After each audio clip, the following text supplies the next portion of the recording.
জুলাই সনদ তো আনতেই হবে। এখন এটাকে আপনাদের সাথে হোক, যেভাবে হোক, কথায় বলে হোক, বাস্তবায়ন আমাদেরকে করতেই হবে এবং এই জায়গায় কোনো দ্বিমত নাই। আওয়ামী লীগের ক্ষেত্রে, সেই ক্ষেত্রে আমি বলবো জুলাই আমাদেরকে একটা জায়গায় নিয়ে এসছে, দল মত নির্বিশেষে একটা পতাকা তলে, কারণ আমরা সবাই আওয়ামী লীগের বিপক্ষে। এই বাংলায় এইখানে আমাদের কাছে, আমাদের সামনে আপনারা আমরা যখন এক কাতারে, সেইখানে কোনোদিনও আর আওয়ামী লীগের জায়গা হবে না। পরিচয় করানোর সময় আজকে বারবার বলা হচ্ছিল যে সংসদ সদস্য সরকারি দলের এবং সানজিদা ইসলাম তুলি, তার আগেও কিন্তু অনেক বড় একটা পরিচয় আছে। সেই পরিচয়টা দীর্ঘ 17 বছরের।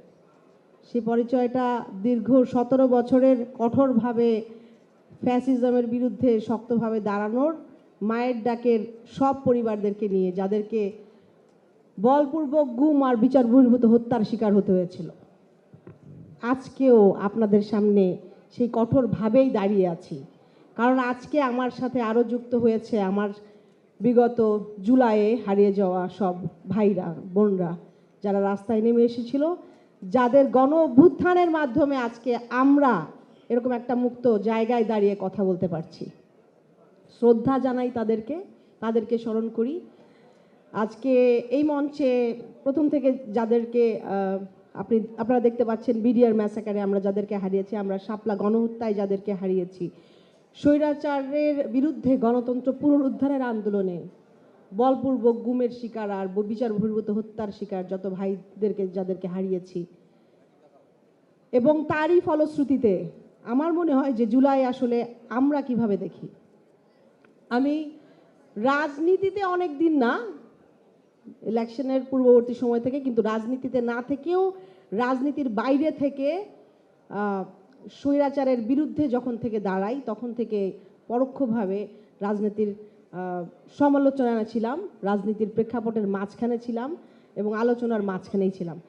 সেইখান থেকে বলতে পারি যে রাজনৈতিক প্রেক্ষাপট থেকে যদি দেখতে বলেন, জুলাইকে আমরা আসলে স্মরণ করার জন্য এটা একটা ঐতিহাসিক সময়ের মধ্যে মাঝখানে দাঁড়িয়ে আছি এবং আমার মনে হয় জুলাইটা আসলে একটা আন্দোলন বলে সেটাকে ডিফাইন করে না। জুলাইটা ছিল সকল জনগণের, ছাত্রদের নেতৃত্বে, তরুণদের নেতৃত্বে সারা বাংলাদেশের মানুষের মর্যাদা রক্ষার জন্য, ন্যায় বিচার প্রতিষ্ঠার জন্য, তাদের আকাঙ্ক্ষা, যেই স্বপ্ন তারা দেখছিলেন, সেই আকাঙ্ক্ষার বাংলাদেশ গড়ার জন্য যেই অভিব্যক্তি, সেটাই বহিঃপ্রকাশ ঘটেছে আসলে এই জুলাইয়ের মাধ্যমে। আমরা যখন আসলে জুলাইয়ের ইতিহাস লিখিব বা লিখি এখনো, তখন কিন্তু আমরা কোনো রাজনৈতিক দল নেতার কথা আসে না সেখানে। জুলাইয়ে সবসময় আসে একজন সাধারণ ভাইয়ের কথা, একজন সাধারণ মানুষের কথা, যার অসাধারণ সাহসের জন্য আমরা ফ্যাসিজমকে রুখে দিতে পেরেছিলাম। হাজারো বন্দুকধারী পুলিশের সামনে আমরা দাঁড়াতে পেরেছিলাম এবং তারা বুক পেতে দিয়েছিল, রক্ত ভেজা শরীর নিয়ে সেই রাস্তা থেকে সরে যায়নি। আবু সাইদ থেকে শুরু করে শেষ পর্যন্ত তাদের এই আত্মত্যাগের বিনিময়ে কিন্তু আমরা দাঁড়িয়ে আছি এই বাংলাদেশে। তো জুলাইয়ের ইতিহাস মানে সেই সাধারণ মানুষের ইতিহাস। জুলাইয়ের ইতিহাস আমার কাছে সেই তরুণ, সেই শিক্ষার্থী, তার ইতিহাস, তার বীর গাথা, যেটা আসলে আমাদেরকে এই জুলাই এনে দিয়েছে। সেই তরুণের যে বাড়ি থেকে বের হয়ে গিয়েছিল, কারণ তাকে পরিবারের কেউ আটকে রাখতে পারেনি, কারণ দেশের ভবিষ্যতের কথা চিন্তা করে সে তার নিজের ভবিষ্যৎকে সেখানে ছেড়ে দিয়েছিল। আমার কাছে জুলাই মানে সেই মা, যেই মা সন্তান যখন রাজপথে চলে এসেছিল বন্দুকের গুলির সামনে, সেই মা পাশে এসে দাঁড়িয়েছিল। জুলাই মানে আমার কাছে সেই সন্তান, যেই সন্তান শহীদ হওয়ার সময় ফোনে মাকে জানাচ্ছিল যে মা চিন্তা করো না, আমার জন্য এখনো চিন্তা করো না, কারণ মাকে সে স্বস্তিতে রাখতে চেয়েছিল, মাকে সে ভালো রাখতে চেয়েছিল। আমি মনে করি জুলাই আমাদেরকে যেটা দিয়েছে, আমরা সবাই যারা আজকে এখানে দাঁড়ানো, জুলাই পরবর্তী অভ্যুত্থানের পরে নতুন বাংলাদেশে দাঁড়ানো, আপামর জনগণ, বাংলাদেশের আপামর জনগণ জুলাইকে ধারণ করেন। যার নেতৃত্ব দিয়েছিল আমাদেরই তরুণরা, আমাদের এই তরুণরা যেই অন্যায়ের বিরুদ্ধে তারা রুখে দিয়েছিল। একটা জায়গায় যে আসলে আমার মনে হয় যে সবার চাওয়াটা, সবার দাবিটা একটাই, সেটা হচ্ছে বিচারের দাবিতে। এবং একটা অন্যায়েরও যতজন ভাইকে, যতজন বোনকে গুলি করে হত্যা করা হয়েছে, যতজন শিশুকে দেখানো হয়েছিল, এখানে সন্তানকে হারাতে হয়েছে আমাদেরকে, আমাদের যতজন ভাইকে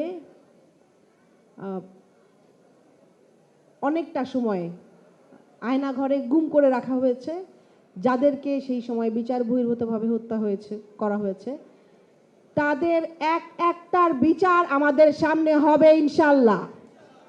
এবং আওয়ামী লীগের সেই ক্ষেত্রে আমি বলবো, জুলাই আমাদেরকে একটা জায়গায় নিয়ে এসছে, দল মত নির্বিশেষে একটা পতাকা তলে, কারণ আমরা সবাই আওয়ামী লীগের বিপক্ষে। এই বাংলায়, এইখানে আমাদের কাছে, আমাদের সামনে আপনারা আমরা যখন এক কাতারে, সেইখানে কোনোদিনও আর আওয়ামী লীগের জায়গা হবে না। আমরা প্রত্যেকটা গণহত্যার মধ্যে যাদেরকে আমরা হারিয়েছি, একজনের বিচার কার্যকর না হওয়া পর্যন্ত আমরা চাই এই আওয়াজ তুলে থাকবো আমরা ইনশাল্লাহ। এবং আজকে যে মায়েরা, যে বোনরা আপনারা বারবার কথা বলছেন, কথা তুলছেন, এটা আমি আমার জায়গা থেকে যখন শুনি, আমি আমার জায়গা থেকে যখন বলি, তখন আমি হয়তো বাসায় ফিরে যাব, বাসায় ফিরে যেয়ে আমার মায়ের হাত ধরে বলবো, আওয়াজটা আসলে সোচ্চার রাখতে হবে, কারণ আমি ভুলে গেলে এই বয়ানটা আসলে কেউ আনবে না। যার সন্তান হারিয়েছে, যার পরিবারে ভাই হারিয়েছে, যার পরিবারে আসলে তার স্বামীকে হারিয়েছেন, যার ভাইকে হারিয়েছেন, বন্ধুদেরকে হারিয়েছেন, তারা সবাই জানে এই বয়ানটা আমাদেরকে ধরে রাখতে হবে। কারণ আওয়ামী লীগের যেই রাজনীতি, আওয়ামী লীগের যেই অপসংস্কৃতি বাংলাদেশে জারি করে রেখেছিল, তার মাসুল আমাদেরকে আজকেও দিতে হচ্ছে। বিগত দিনে, গতকালকে আমরা আইসিটি ট্রাইব্যুনালের একটা টিমের সাথে আয়নাঘর ভিজিটে গিয়েছিলাম, মার্দি আপা আপনাদের সামনে বলেছে। আজকেও একটা সংবাদ মাধ্যমের লেখা কথিত গোপন বন্দিশালা, তারা আয়নাঘর বলতে এখনো পর্যন্ত তাদের বাধে। আমরা আসলে সবাই জানি যে স্বৈরাচারের মাথাটা চলে গেছে, কিন্তু দেহের যে অংশটা, সেই অংশটা রয়ে গেছে। এবং আমরা সবাই মিলে যদি ধাক্কা দেই, সেই অংশটাকেও আমরা সরাতে পারবো ইনশাল্লাহ।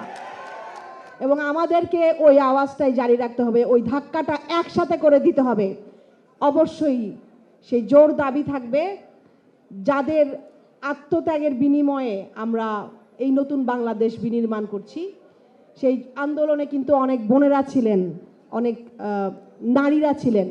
আমরা কিন্তু এখন পর্যন্ত নতুনভাবে যখন আমরা সামনের দিকে আগাই, তখন কিন্তু রাজপথে চলতে গেলে বা যে কোনোখানে এখন তাদেরকে কম দেখি। আমাদেরকে তাদেরকে নিয়ে আসতে হবে সাথে, কারণ নারীদেরকে ছাড়া, যারা অর্ধেকের বেশি বাংলাদেশের, তাদের অংশগ্রহণ ছাড়া আমার মনে হয় না জুলাইটাও কিন্তু সম্ভব ছিল। প্রত্যেকটা বাড়ি থেকে প্রত্যেকটা বোন মায়েরা কিন্তু নেমে এসেছিল। প্রত্যেকটা ইউনিভার্সিটি যদি দেখেন, সেখানেও ছাত্রীরাও কিন্তু নেমে এসেছিল ছাত্রদের সাথে। তো সেই জায়গা থেকে আমরা চাই এই বয়ানগুলো, যেগুলো প্রত্যেকটা গ্রাফিতিতে আঁকা ছিল, প্রত্যেকটা দেয়ালে জুলাইয়ে, সেই গ্রাফিতির যেই ভাষা, সেই বয়ানটা জারি থাকুক। সেই বয়ানটা জারি থাকুক, যেন আমরা সবাই সেই একইভাবে, এখন দলমত নির্বিশেষে, সরকারি দল, বিরোধী দল, সরকারের বাইরে যারা আছেন, জনগণ, আমার আপামর জনগণ, আমার মনে হয় যে জুলাই আমাদেরকে ওইটাই শিখিয়েছে যে জুলাই সনদ তো আনতেই হবে। এখন এটাকে আপনাদের সাথে হোক, যেভাবে হোক, কথায় বলে হোক, বাস্তবায়ন আমাদেরকে করতেই হবে। এবং এই জায়গায় কোনো দ্বিমত নাই। এবং এটা নতুন বাংলাদেশের চাওয়া। এটা আমি বলবো না যে এটা আসলে একটা পক্ষের চাওয়া না, আসলে এটা নতুন বাংলাদেশের চাওয়া। এবং এইটাকে আলোচনার মাধ্যমে হোক, আরও সামনে এগিয়ে নিয়ে যাওয়া হোক, কিন্তু তাকে আমাদেরকে লাগবেই। এটা এখানে আসলে কোনো দ্বিমতের কোনো জায়গা নাই। আরেকটা যেটা অনেক বয়ান শুনতে পাই, দ্বিতীয়ত আরেকটা বলে যেতে চাই যে অনেক বয়ান শুনতে পাই যে রাজনৈতিক দল হিসেবে আওয়ামী লীগের কোনো জায়গা আছে কিনা বাংলাদেশে বাকি হিসেবে, শুধু একটা কথাই বলে যেতে চাই, প্রত্যেকটা হত্যার বিচারের আগে রায় হবে, সর্বোচ্চ শাস্তি হবে, তারপরে বাংলাদেশ চিন্তা করবে যে এটা কোনো রাজনৈতিক দল হিসেবে থাকবে কি থাকবে না। আমরা সবাই মিলে বাংলাদেশ থেকে যেভাবে এটার মূলোৎপাটন করতে হয়, ইনশাল্লাহ বাকি যে অংশটা রয়ে গেছে সেটা আমরা সবাই মিলে আঘাত করলে সরিয়ে দিতে পারবো। এই আঘাতটার জন্য আপনার যে শোক, আপনার এই শোকটাকে শক্তিতে পরিণত করতে হবে। আমার গত দিনের আয়নাঘরে প্রত্যেকটা সেলে যখন যাচ্ছিলাম,